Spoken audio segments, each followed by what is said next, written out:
Alright, here we are. Let's do this, shall we? We're at the other side, and we want to go down. You start down the wide steps. The vast stone staircase plunges down into the earth. The seemingly interminable steps curve in a gentle sweep from the southwest, above you dropping toward black unplumbed depths to the north. Go further down. Bottom of stairs. The stairs end here at a huge greenish gold door set into the north wall. There's nothing else here. Nowhere to go but onward or back. Let's look at the door then. The door is enormous, nearly 15 feet on a side, and made entirely of some smooth greenish gold metal that reflects your light with an oily, wavery sheen. There is no handle, no keyhole or latch of any kind. There seems to be no physical way of opening the door at all, just the smooth rectangle of metal, adorned with a single symbol latched into its center. What's that symbol? The emblem in the center of the door is that of a stylized open eye, surrounded by wavy radiating lines which resemble nothing less than a crown of sinuous tentacles.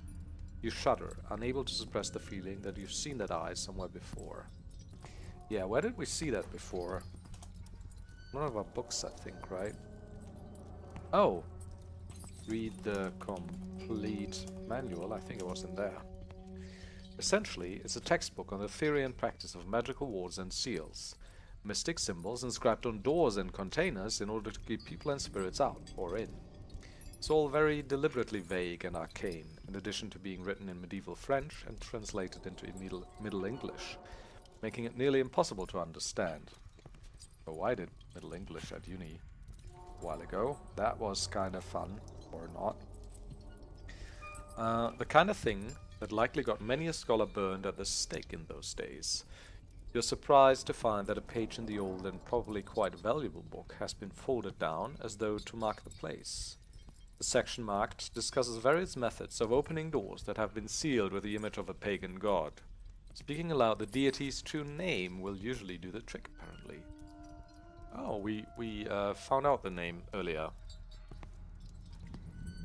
when looking through the black disc in the telescope, right? So I guess I just need to say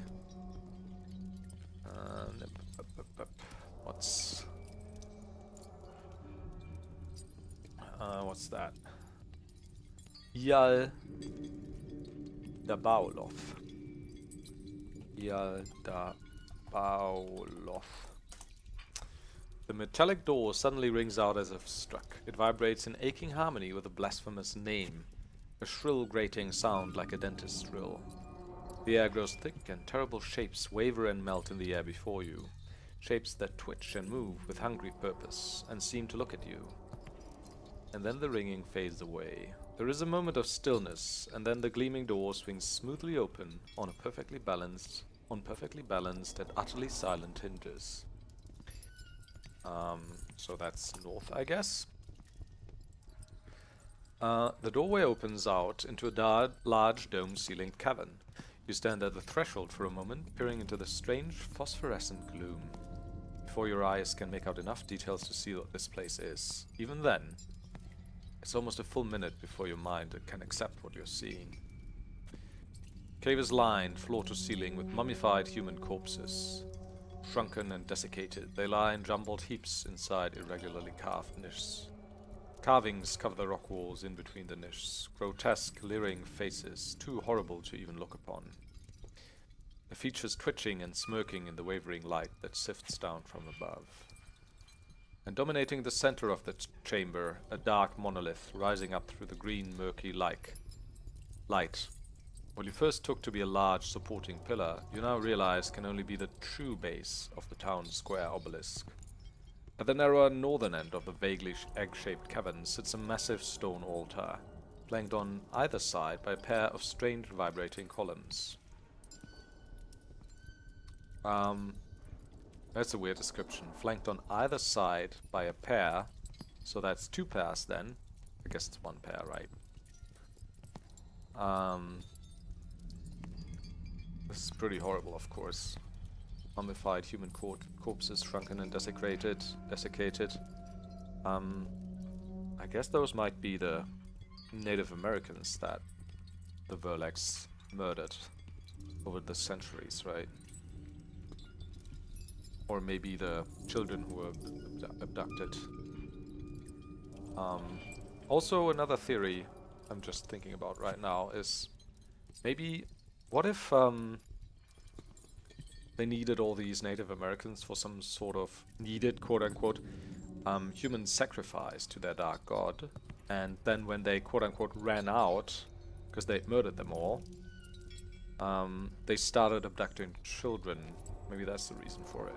I don't know.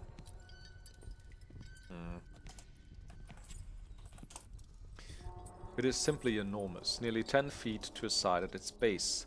The massive structure rises up straight through the ceiling, its tip penetrating the surface after what must be 20 or 30 feet of intervening rock. How can you see that? That doesn't make any sense. Hieroglyphs on this portion of the obelisk, untouched by eroding water, are much clearer and deeper than the ones above. Alright. Hieroglyphs. Which do you mean? The first pictogram, the second pictogram, third or fourth? Oh, it's pictograms. Alright, first. Circular stickman dancing or worshipping around a shape like an upturned bowl. Perhaps a mill, or perhaps this very mount you're standing on. Standing in was once above ground.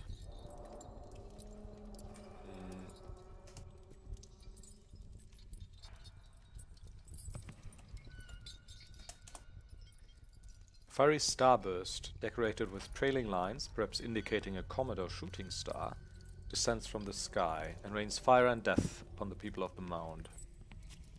Alright, so they're worshipping, a comet comes. The stickmen are again pictured in a circle around the mound. One figure stands on top of the mound, raising a dagger over a second stickman bent backwards over some kind of altar. Must be the altar in here, right? Human sacrifice, there it is.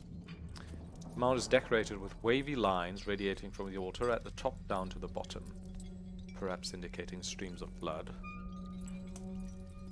The mound is now deserted, and the stickmen seem to be constructing a tower of stones for some unclear purpose. The comet symbol has returned, although there is an added eye motif. The comet appears to be looking down on the tower with approval. Wavy lines radiate from the eye in all directions, several of them converging to join at the tower's tip. Sauron, buddy, is that you? And is the tower they're building Orthanc? More likely it's a lighthouse in town, I think, right?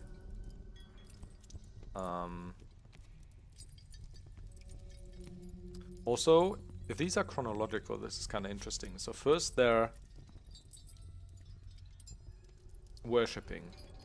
Then a comet comes, rains fire and death upon them. Then a human sacrifice is performed. And then they're building a tower and an eye appears, because they've summoned the Dark One, I guess. What else do we have here?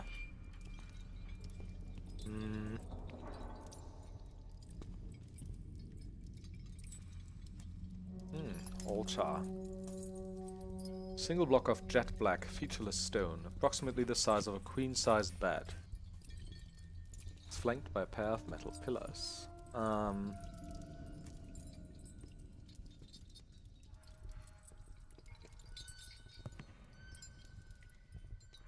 Does this mean the strange vibrating columns?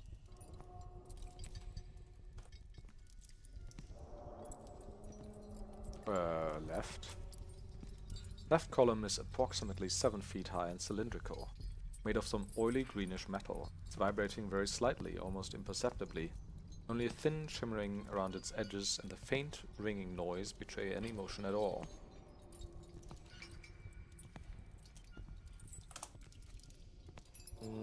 That's the same, right? Touch right column. The vibrations in the column instantly sink down into your bones and resonate there painfully. It makes your eyes water and your teeth ache. Quickly, you pull your hand away. Same for the other one. Touch both columns at the same time. Touch obelisk. Stone is slightly warm to the touch in spite of the pervasive damp and coldness in the cavern. Listen, smell, touch altar. Feel nothing unexpected. Oh! We read or saw, like, one of the scenes in the gallery, or one of the books we read, said something about, like, playing the flute when there's 2 pillars, right? Where was that? Do we have that in our inventory? I mean, it's not the complete manual, we just read that. Is it maybe the cryptical? Read?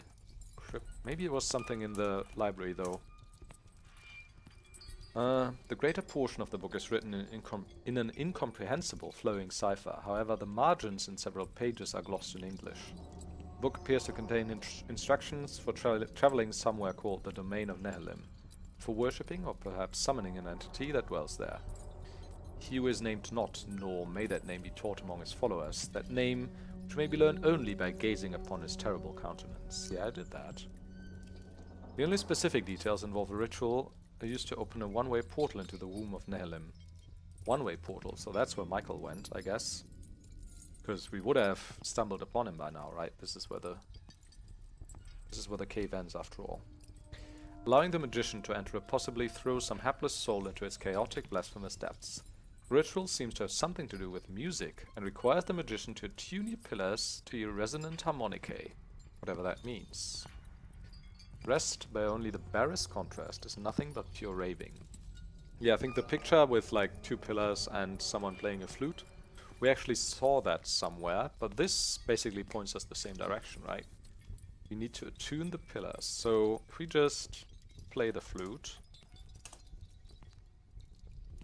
blow an open chord into the little flute, and it resonates with an eerie metallic warble. The column's vibrations seem to grow momentarily stronger while the flute sound lingers. Dissonant ringing resonating strangely with warbling metallic notes.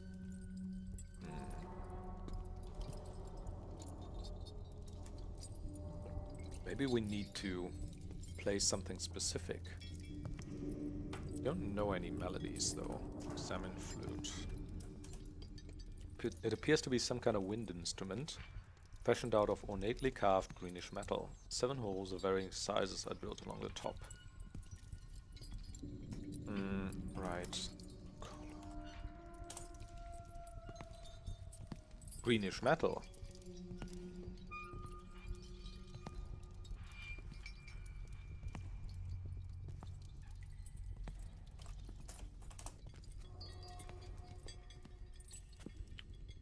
Seven holes of varying sizes. Cover hole 1. Aha. Play flute.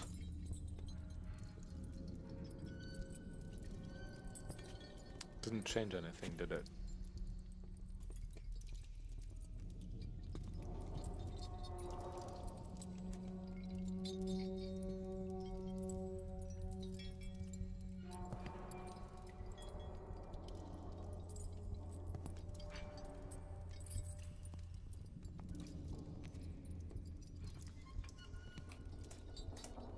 Can I stand on the altar?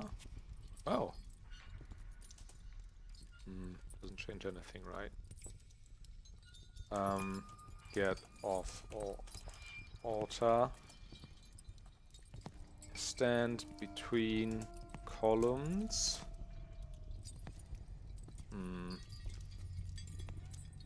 Uncover hole 1. Cover hole 2. Play flute. Oh! I was about to say there's probably like a prohibitively big number of combinations here, but this actually seems to do something. The right-hand column's vibration suddenly grows stronger, resonating in harmony with the warbling metallic note of the flute. 2 dissonances seem to intertwine, reinforcing each other, and for a single instant you think you see a strange rippling effect in the air over the altar. Then it's gone and the sound fades. Still uncover hole 2, cover hole 3, play, play flute, no,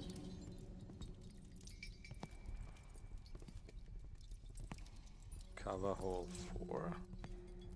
Play flute? No. 5.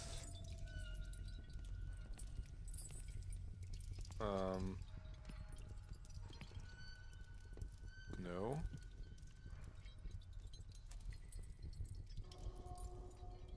Six. Okay. So 2 and 6. Let's see if 7 does the same thing. Cover hole 7. No. Okay, so uncover hole 7. Cover hole 6. Cover hole 2. Play flute. Aha! Strange harmony of the flute blends with the atonal singing or ringing of the 2 columns. And the 3 sounds suddenly grow stronger, resonating with and reinforcing one another, intertwining like a dissonant invisible braid. The sound increases in volume, piercing your eardrums and causing the very air to shimmer.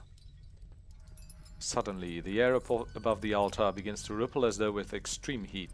The very fabric of space seems to twist and buckle between the 2 columns, and then, with a sound like a wet sheet being torn slowly down the middle, the fabric splits. You're immediately swept off your feet by a powerful sucking vacuum, pulling everything within reach toward the portal. Dust and debris, bones and loose rock from the burial niches, everything not nailed down goes flying across the temple and into an all-devouring maw, hovering over the altar stone. Desperately, you wedge your fingers into a crack on the floor and hang on for dear life as the wind tries to claw you away. You scream, and even the sound of your voice is whipped away, pulled over your shoulder like a trailing ribbon, and sucked into whatever blasphemous dimension lies beyond that horrible rift. For a few agonizing moments, you don't think you're going to make it. Then suddenly the chaos stops, leaving you breathless on the floor. Painstakingly, you pry your stiff, bleeding fingers out of the crack and roll over. The rift is gone, the air is normal, and the columns are ringing quietly as if nothing had happened. Well, that's all very interesting, but that didn't get me anywhere, now did it? Also, it didn't give me any points. As did opening the door, by the way, earlier. I'm wondering why that doesn't earn us any points.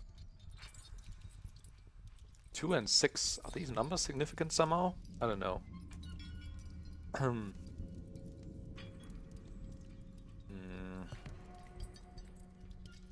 Look. Anything change?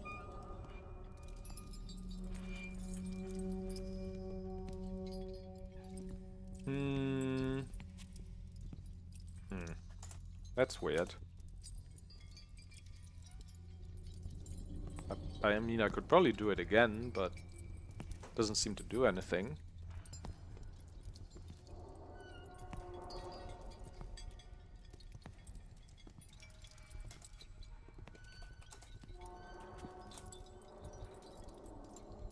Weird.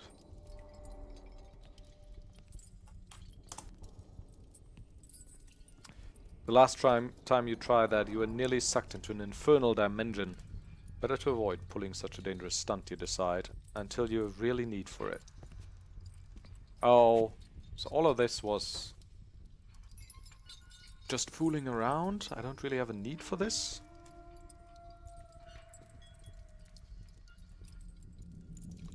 Say Yaldabaoloth. Blasphemous syllables crawl loathsomely from your lips. The word lingers in the air like a cyst. Just hearing the sound of it makes you nauseous. Nature itself seems to draw back from the sound, as though horrified by your very voice.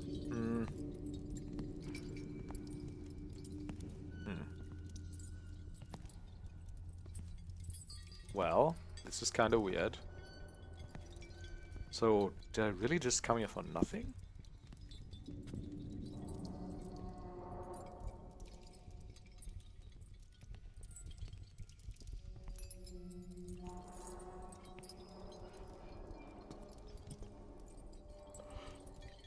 Oh. Oh.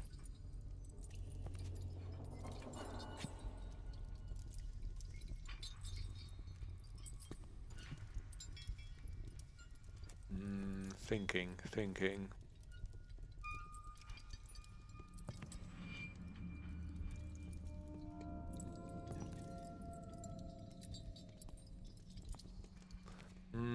Maybe we should go back to the bottomless pit that had wind coming out of it and somehow kind of get down there.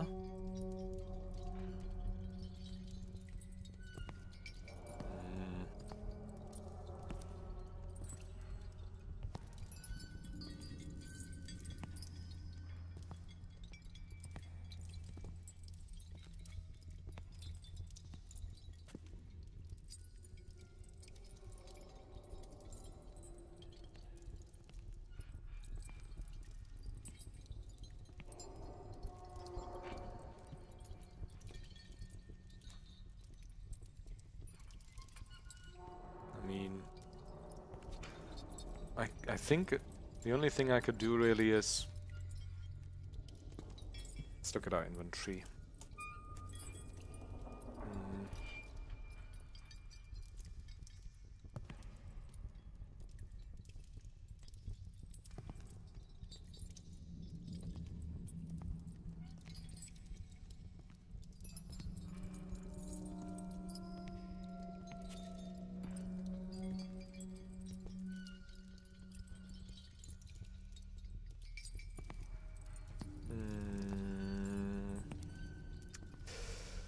Yeah, I think I'll get out of here. South.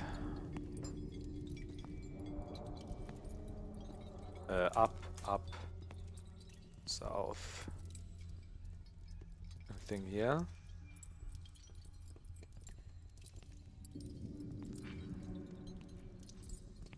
Howling from the depths like a reeking banshee.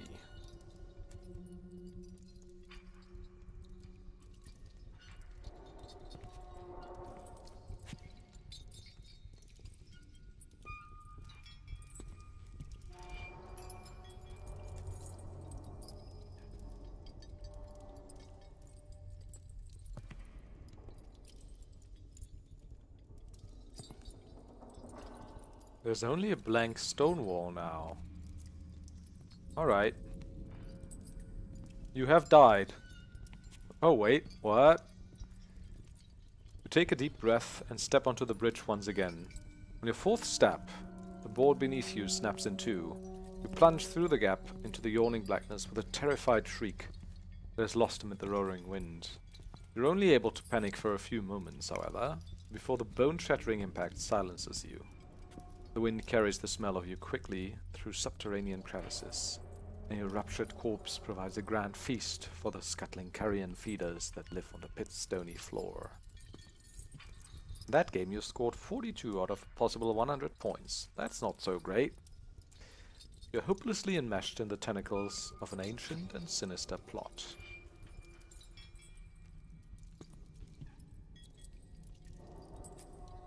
Undo.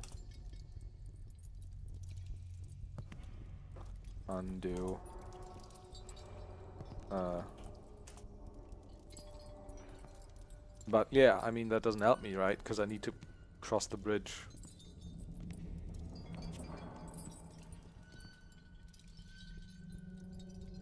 Yeah, so you can't go back here, but you need to... You need to go back through that one corridor. I mean, we can just load. Is that bottom of stairs? Okay. So, say... what's his face? North. What?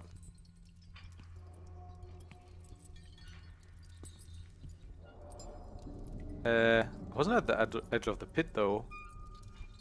Wait, what? Bottom of stairs.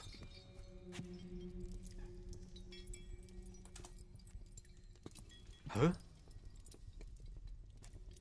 Did it overwrite my save? Did I just overwrite my save? Oh god, guys. I just overwrote my save.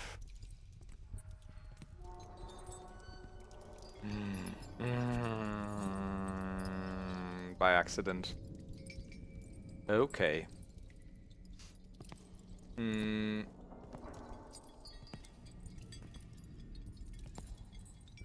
wine bottles. We can do this. In that case, we just need to turn a couple of wine bottles.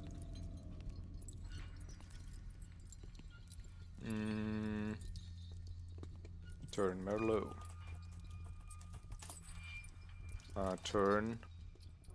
What's the next one? Pinot. Turn. Cabernet. Turn. Bottle with torn label. Turn. Cheval. Okay. North. North. North. Other side. North. Down. Down. Say Yaldabauloth. North.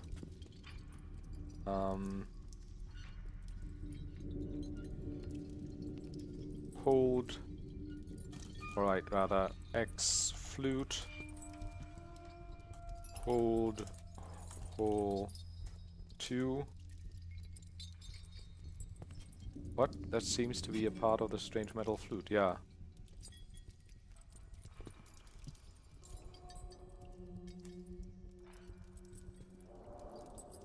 Hold second hole. Play flute. Flute. X right column. Left column. Play flute. Hold first. Oh, second hole. Why can't I? How did I phrase that earlier? Cover. Oh. Cover. Hole 6. Play flute. Right. Look. North. South. Up, up. Okay, so the correct way to get out of here is the oddly angled corridor to the northwest, of course. Back to the crawl space. West, east, down.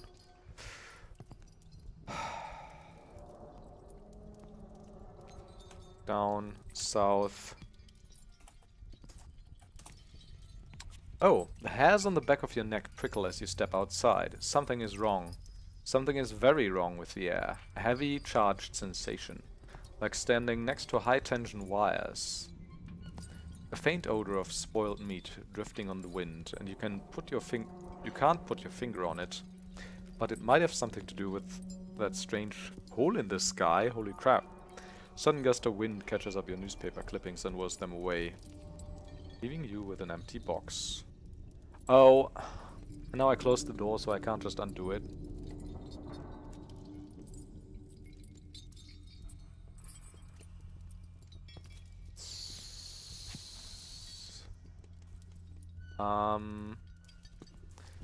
I should save again, probably. Yeah, I guess I don't care about the newspaper clippings then.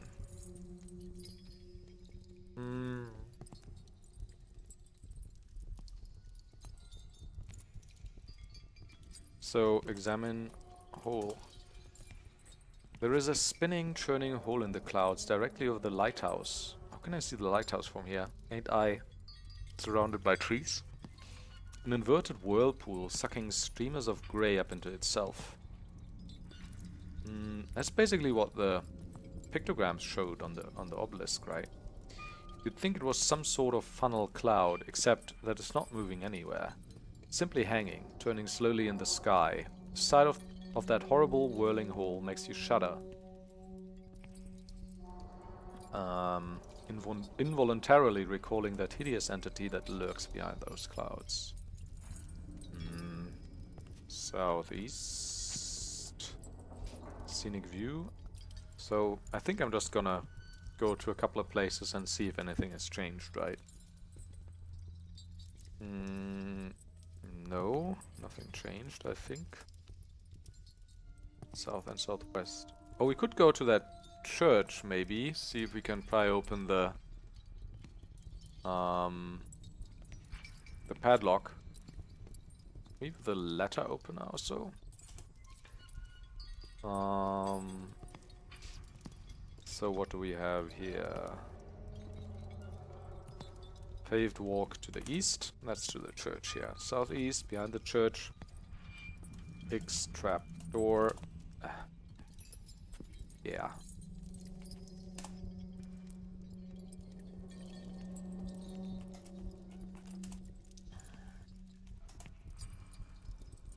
Or open,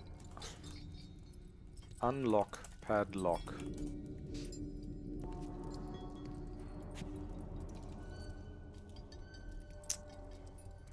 Open padlock with letter opener.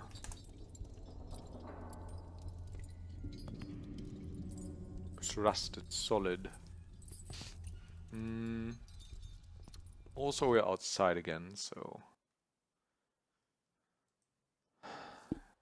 weather is back to being its windy self.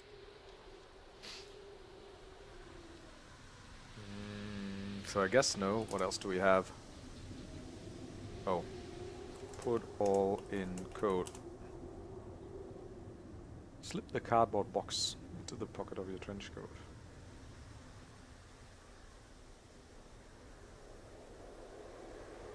An animal skull.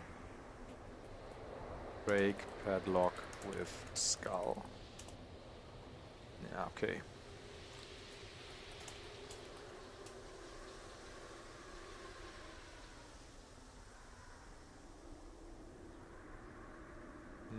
Maybe not.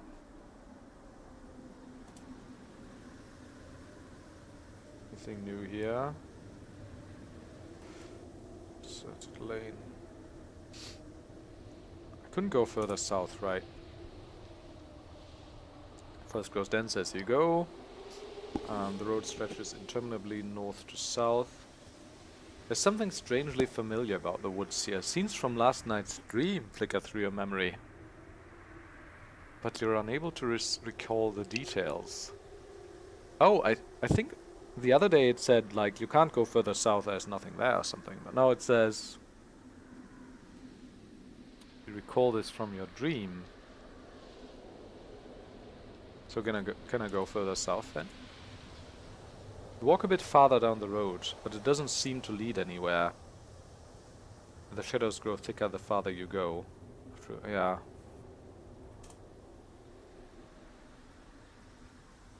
Examine woods. Scrutinize the edge of the road carefully, looking for whatever it is you saw. There, on the west side, that stump. And the twisted sapling growing next to it. You recognize them. And just beyond them, the path. It's the path you took in your dream. A narrow rut running west through the underbrush. You can hardly believe it, but here it is. It's the rotted stump of a tree that must have fallen long ago. It's unremarkable, almost completely buried within the underbrush. The only reason you even noticed it is because of your dream.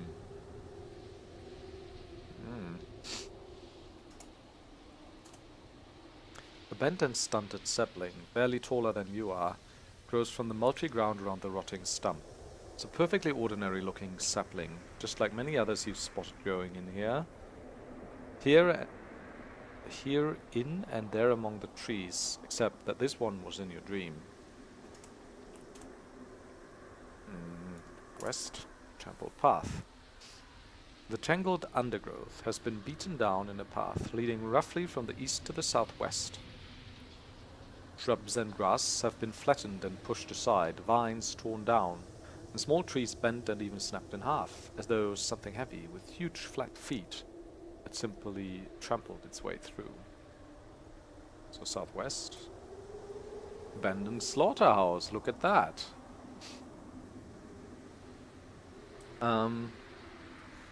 The decayed remains of an old slaughterhouse stand here, now little more than a shell of crumbling brick and gaping holes, surrounded by a clearing of yellow, sickly grass. A path leads northeast, back toward the road. To the west, a gaping hole that might once have been a doorway leads into the rotting building. The forest is unnaturally quiet here, you notice. There are no birds calling, no leaves rustling or branches creaking. Even the whippoorwills have fallen silent. All is still, holding its collective breath in an expectant hush. Even the wind stops.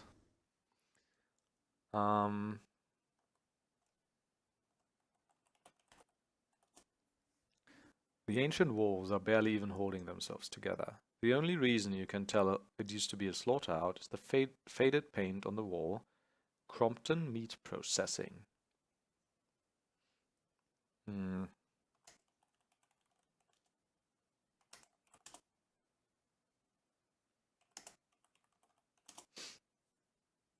Yeah.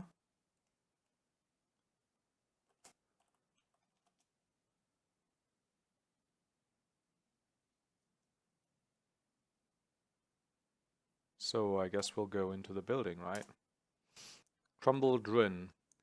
The roof has collapsed, leaving the interior open to the sky.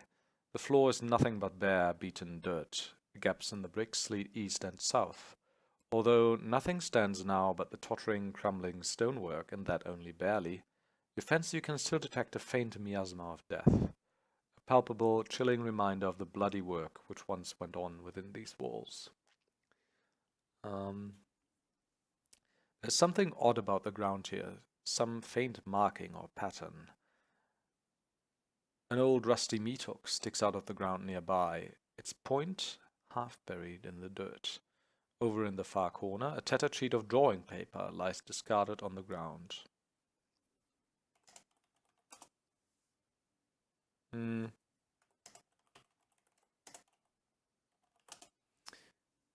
The drawing is of a pair of crudely rendered figures, scrawled with dark, heavy lines that occasionally punch right through the paper.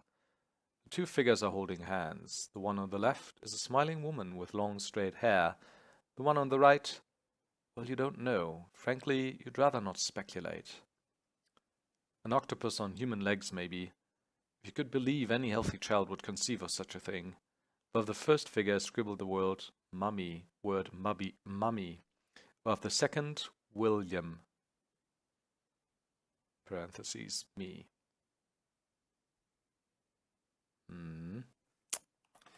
Take drawing.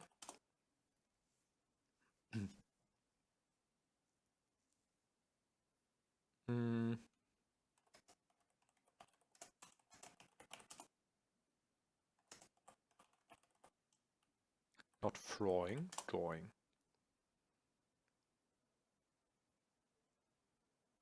Okay, what else do we have? Meat hook. And something odd on the ground. The crossbar fits in your palm, leaving the hook part to stick out between the third and fourth fingers. It's a heavy sucker, nearly 15 inches long from the handle to point, made for hauling around carcasses with a minimum of ceremony. You wouldn't like to think what this could do to a living person. It's good to have a weapon, I guess.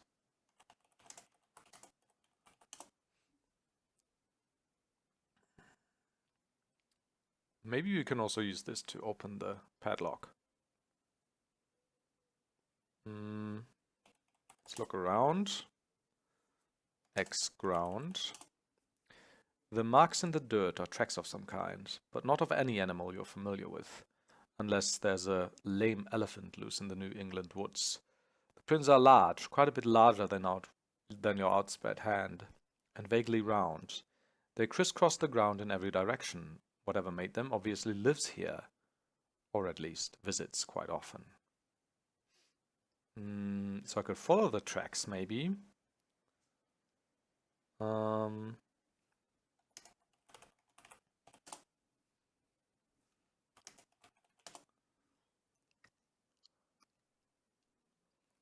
So I could go south as well.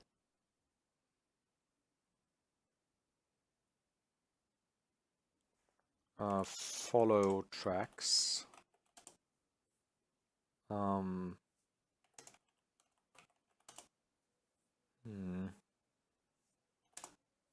Old stone wall. Beyond the south wall of the old slaughterhouse, there's nothing but a tangled thicket so dense as to be impenetrable in every direction except to the north, where you can slip back into the ruined slaughterhouse through a hole in the wall. Rising from the midst of the underbrush is a squat circle of stone, the top of an ancient well. A circle of rotting plywood covers the opening.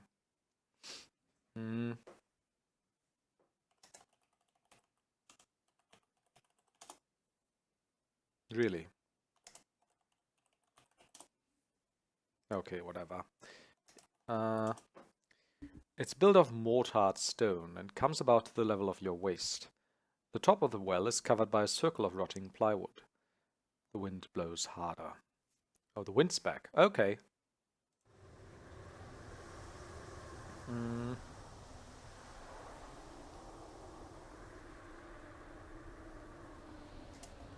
Plywood.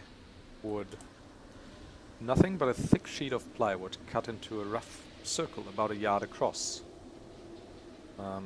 Open well. You dig your fingers under the edge of the plywood and, straining as hard as you can, manage to slide the heavy corner of the top of the well and onto the grass.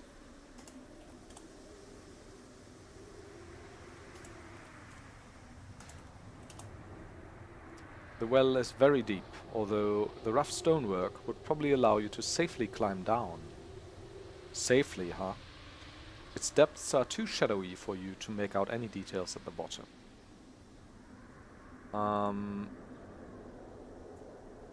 Well. Down. In the well. Carefully testing each foothold, you descend into the well. The sky is a dim circle of light far above you. The stone walls press in on you from all sides, and the air is clammy and frigid. A faint odor of decay drifts up from the floor, the smell of a trapped animal decomposing under the back porch. You're standing knee-deep in rattling jumble of children's bones. Holy crap. These are the bones of the children that got abducted over the years, aren't they? Whew. This is heavy.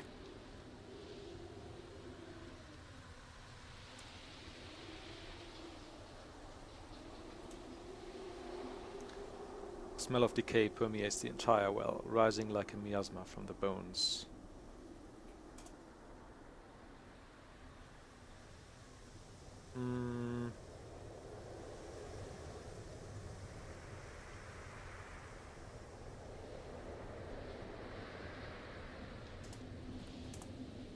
You can deduce only two things about the gruesome pile. There are more bones here that could be produced by a single child, and some of the bones are older than others. Whoever's been throwing them down here has been doing it for a long time.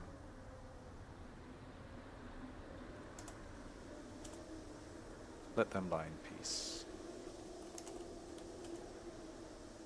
That's the animal skull though, right? Put all in coat.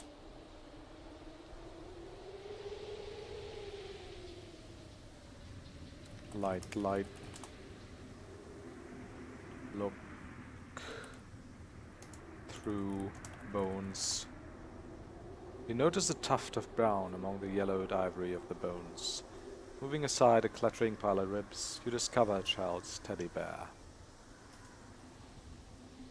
It's old and threadbare, its fur worn through the stuffing in some places. Stitched onto its behind is the name Jeffrey. Oh god, that's the confirmation, isn't it? Confirmation that Jeffrey has been abducted, killed, and thrown into here. He vanished the day before yesterday, though. It was obviously Michael, I think. But how can his bones be in here if his body's just 2 days old? Unless something like actively gnawed all the flesh from his bones. Not enough time to decompose otherwise.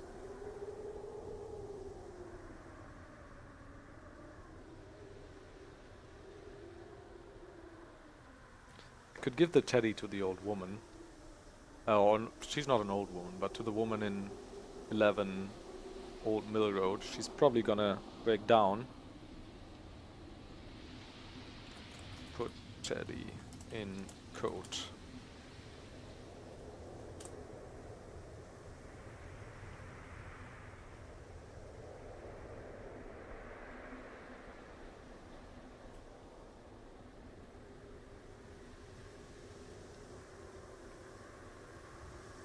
Nothing else, okay.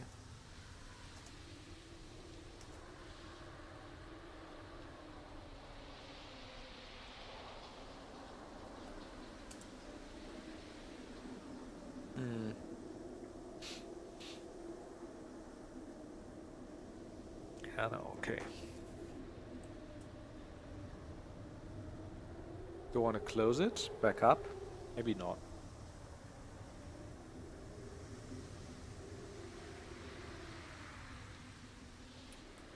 Take plywood. Not playwood. Come on. Too heavy for you to carry, yeah. Figured as much. So north.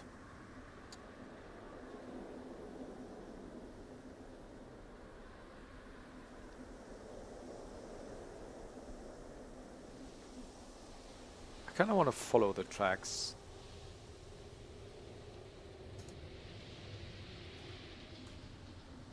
But I can't, it seems.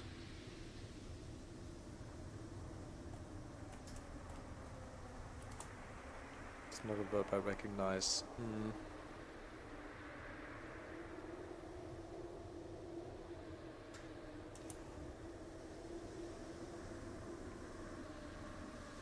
Okay. You're about to step back through the eastern wall when a noise makes you stop. In the woods outside, to the east, something is there. Something breathing, something huge. A branch cracks sharply. And another. It's coming this way. Oh god, I feel this is a timed puzzle now. Flight. I mean, we do have a meat hook.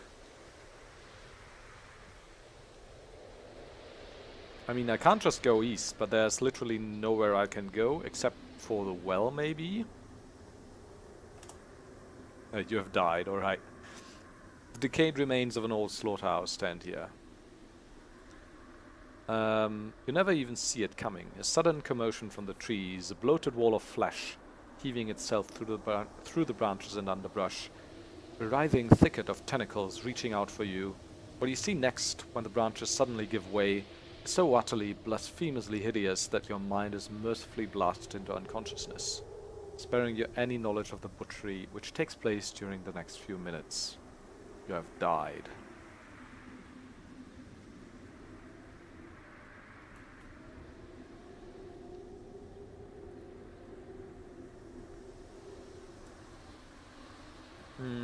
So I'm outside now. The sound of tearing undergrowth grows louder. Whatever it is, it's practically bulldozing its way through the forest.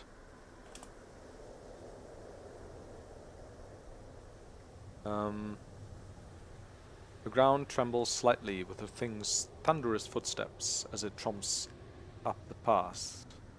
It's right outside the slaughterhouse. Put plywood on well. Up.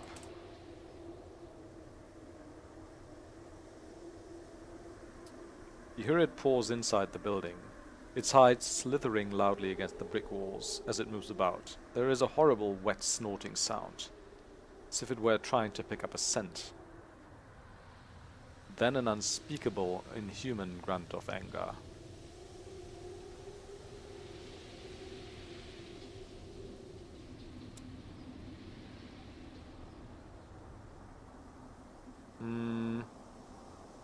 Put plywood on well. Yeah, you've died. Undo. Down. Oh, in the well. You cower down in the bottom of the well as the thing, whatever it is, moves closer. The shadow falls across the mouth of the well, and the circle of light above you is blotted out by a shape so utterly blasphemously hideous. Yeah, right. The last things you see are its squirming tentacles groping down the sides of the well for you.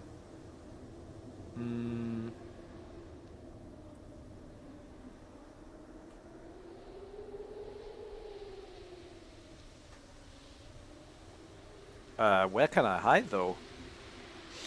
I mean, I can take the meat hook and defend myself, maybe. But I can't put the plywood back on the well to hide.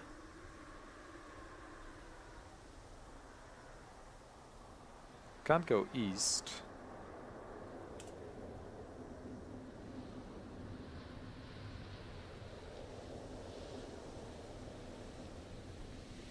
Have I just backed myself into a corner, maybe?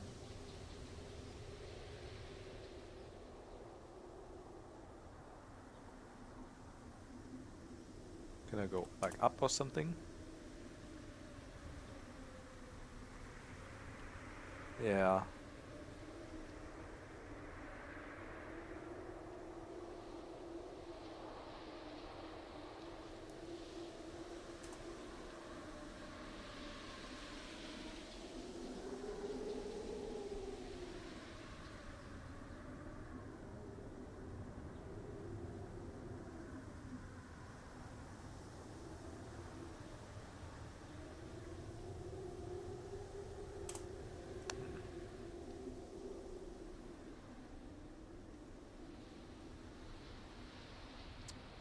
The east wall bursts inward in an eruption of bricks and mortar dust. Squirming, ropey tentacles snake out from the obscuring cloud and wrap themselves around your body.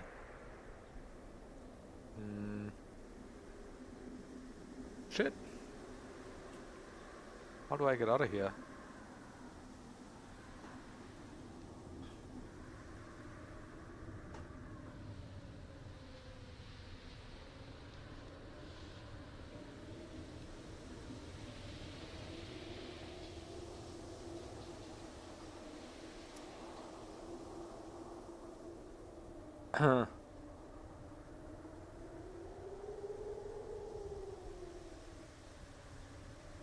I mean, there's literally just the slaughterhouse itself, path to the east, and the spot to the south where there's the well, right?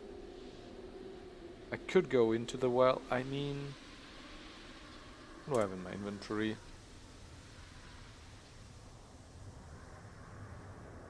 Can I give it its teddy bear or something? I mean, is this even Jeffrey who's mutated or something? An animal skull? Maybe I need to give it back its drawing or what? Oh. Maybe I need to undo. Maybe I need to go south. Down. Switch off light.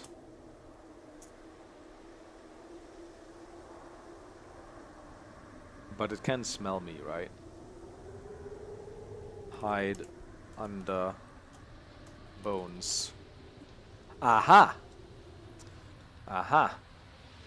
You burrow down into the bones, piling more bones on top of you for cover while trying to make as little noise as possible.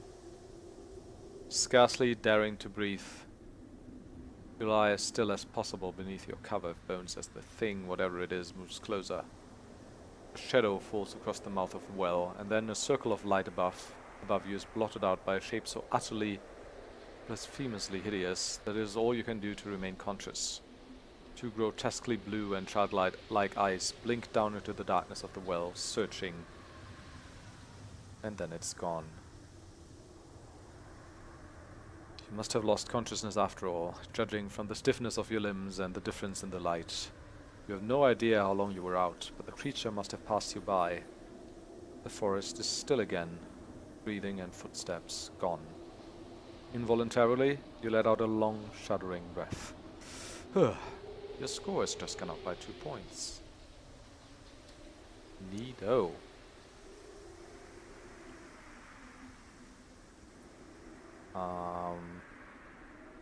That was pretty frightening, though. The bones fall away, clattering loudly as you stand up.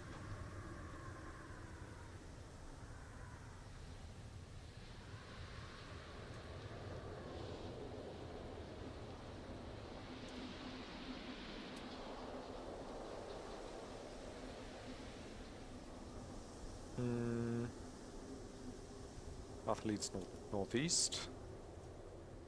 Down the road. North. Oh. New stuff, I think.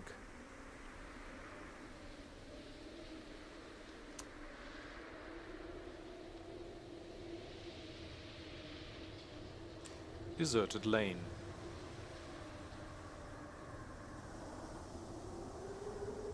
This is... Wait, we've been here before at the deserted lane, right? But we haven't read this description before, I think. The gently winding lane makes its way through the birchwoods south of town. New England foliage is famous for its blended colors in the fall, but the oppressive weather and pervading murk have leached these trees of most of their tint.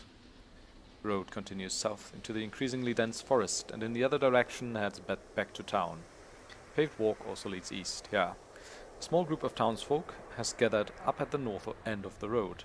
As you approach, still breathless from your encounter with the thing at the slaughterhouse, they turn towards you. That's when you notice that the one in the lead has an axe in his hand, and the one behind him has a pair of golden shears. A couple of men move over to your left, and several more step out of the forest behind you. All of them carry weapons or nasty farm implements of some kind, and all of them look as though they are just about ready to put an end to a certain over-curious outsider woman who doesn't know enough to keep her nose out of things better left undisturbed. Aha! So...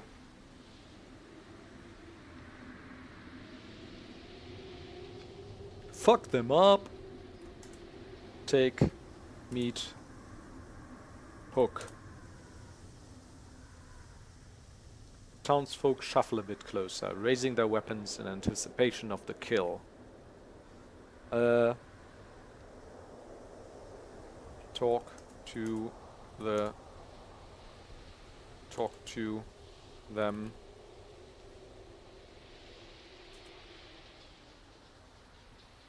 to the people. What do you want to talk to the threatening group of townsfolk about? Yourself. Talk to the people about the slaughterhouse. No one answers you.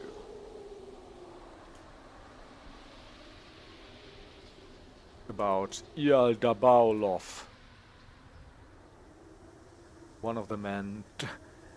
Do you have some time for the word of your lord, Yaldabaoth? One of the men turns on you with a withering gaze. Another makes a fork-fingered gesture in your direction. The syllables die unspoken behind your lips. Do I